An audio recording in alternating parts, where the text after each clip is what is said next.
Joining me now from New York is Ohio Governor, Republican presidential candidate John Kasich. Governor, welcome. Thank you. All right, you were asked about Mr. Trump today. I want to play a little bit of what you had to say about his candidacy. Whether it his plans to attack Hispanics, Muslims, databases, insults to women, insofar as to make fun of a reporter with a disability. People don't buy this. Oh, there may be a few, but this doesn't represent what we are. Governor, you said some people buy it, maybe a few. I want to point to our brand new Fox News polling out of South Carolina, which puts Mr. Trump at the top with 35% among South Carolina's likely GOP primary voters. How do you square that with what you had to say today? Well, I mean, polls are one thing. You know, I think to a large degree, you know, if I got put on television as much as Donald Trump does, I'd be at 40%. I mean, and Shannon, here's the other thing. When people actually go to vote, then we're going to know what the truth is, and it's coming. I mean, Iowa's not far from now, and then we follow up with New Hampshire, and I think we're going to beginning to see voting, and voting is going to reveal what's true. I will tell you, in New Hampshire, I have a great team on the ground, and we believe that we're going to do extremely well there. And I have to tell you, when the voting starts, I think we're going to see reality, because people are not going to vote for somebody who is a divider. I can tell you this. You come to Ohio and talk like that, you got no chance to win, and a Republican hasn't won the White House without winning Ohio ever. So you'll begin to see things start to settle down, in my opinion. I could be wrong, but I don't think so. All right, Governor, in this South Carolina polling, you're at 1%. Of course, that's just after New Hampshire. How critical is New Hampshire for you? How do you gain the momentum to get attention in these early states? Well, look, you know, I mean, part of the problem I have in some of these states is low name ID. So, you know, in Iowa, we are putting some resources in, not a lot, but in New Hampshire, you know, I've got the support of John Sununu and the best team on the ground. And I will be a story coming out of New Hampshire. I was in South Carolina earlier this week. And so, you know, with success is going to come name identification. And, you know, a lot of people said I wouldn't get in the race. I did. They said I wouldn't make the stage. I did. They said I'd run out of money. I haven't. Just hold on, and you will see that we can produce results. And up in New Hampshire, with the data that we have, experience really does matter. The experience of balancing a budget. Today I made a big foreign policy speech at the Council on Foreign Relations, very well received. And I think that people will ultimately look towards somebody who's been a reformer and a job creator, and somebody who has foreign policy experience. And Shannon, that's what you're going to see, and I believe that the results are going to be extremely good. Well, Trump's got a massive lead in New Hampshire that you'll have to overcome in the coming weeks. He also is starting to make noise about potentially not living up to a pledge to stay within the party, run within the party, and support the nominee. Here's what you said today when somebody asked you whether you would stick with that pledge. I signed a pledge. That's why you have to be careful what pledges you sign, that I would support the Republican nominee.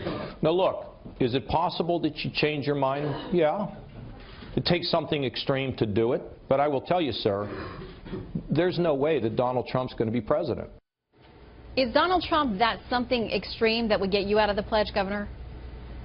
Well, you know, my concern is America can't be divided, Shannon. All of your reports are about, you know, terrorism, threats, lousy economy.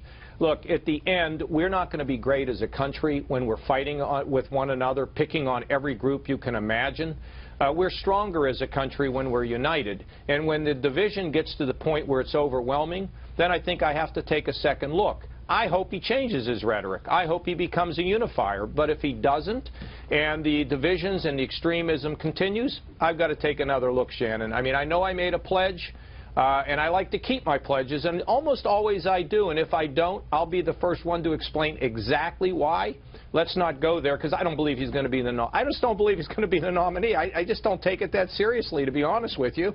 Okay, well, polling at this point at least shows us differently. I want to talk to you about some of the foreign policy items you talked about today. But Shannon, you know, polling is a picture of the past. It's also, you know, one of the polls, it was 400 people out of 325 million Americans.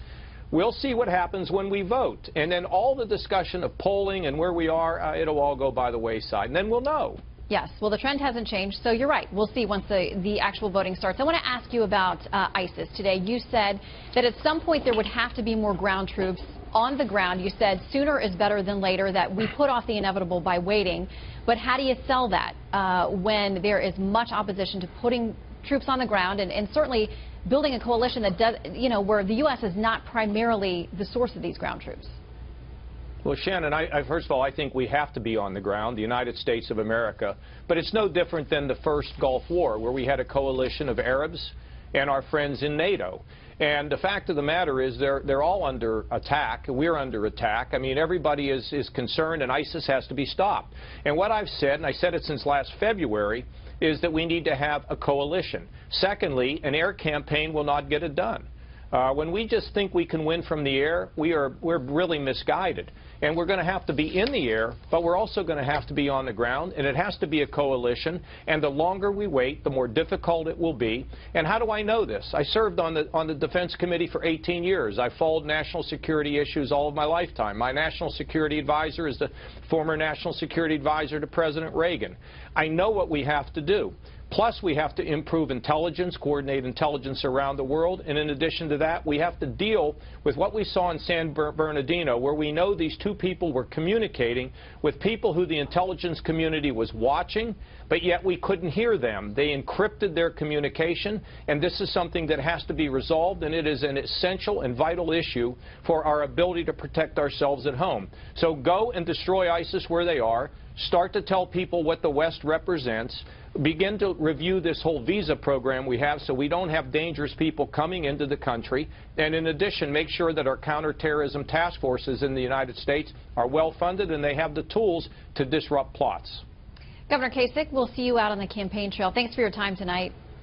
I hope to see you, Shannon. It'd be great. Thank you.